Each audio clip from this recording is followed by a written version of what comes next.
GHMC నిబంధనల ప్రకారం parking free కదా థియేటర్లలో, ఎందుకు వసూలు చేస్తున్నారు మేము అడుగుతున్నాం. దాని మీద సమాధానం చెప్పండి. సార్ రమ్మని మరి సార్ ఏడుకే వచ్చినాం కదా, రోడ్డు మీద లేక థియేటర్కే వచ్చినాం కదా, థియేటర్కే వచ్చినాం కదా, మేము థియేటర్కే రమ్మానండి. రమ్మనండి సార్, రమ్మనండి.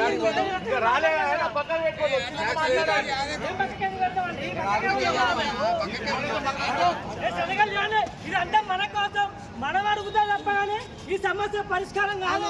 ఈ దోపిడీ, ఈ వ్యవస్థ ఇదంతా మనం ఈరోజు అడుగుతలేం కాబట్టి మీరందరూ కూడా ఈ తీర్పులు సంతకాలు చేయాలి.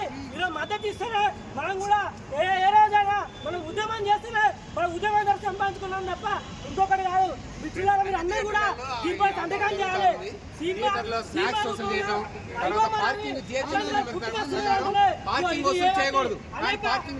దోపిడీ చేస్తా ఉన్నారు ఈ సినిమా వ్యవస్థ అంతా. ఈ వ్యవస్థ కాబట్టి వీళ్ళకి వ్యతిరేకంగా మనందరం కూడా ఇక్కడ సంతకాలు చేయాలి అని మిమ్మల్ని అందరూ మేము సంతకాలు చేయాలి. మా యూత్ ఆర్గనైజేషన్ గా ఈరోజు సంతకాలు చేయకపోతే వీళ్ళందరూ కూడా ఎవరికి ప్రయోజనం అవసరం లేదు. అందరూ నిజాయితీగా మనం తప్పు చేయట్లేదు.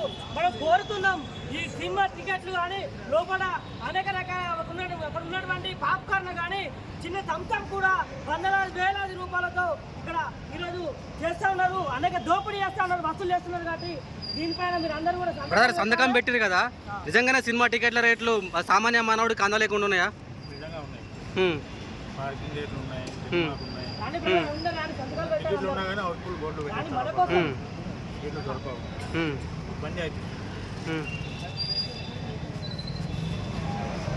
సంతకం పెట్టండి, టైం కాలేదు, టైం చాలా ఉంటుంది.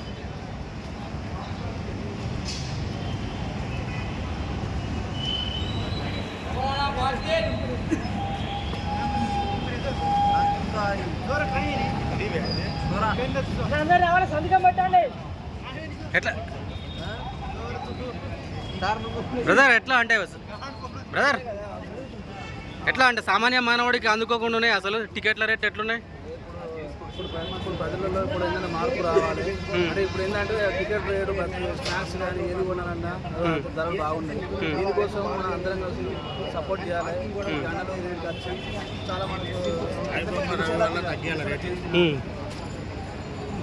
దోపిడీ చేస్తూ ఉన్నారని ఒకవైపు అనే ఈ వ్యవస్థలో తెలంగాణ ఉన్నటువంటి ప్రజానీకం అందరూ కూడా సోషల్ మీడియా ద్వారా చెప్తా ఉన్నారు.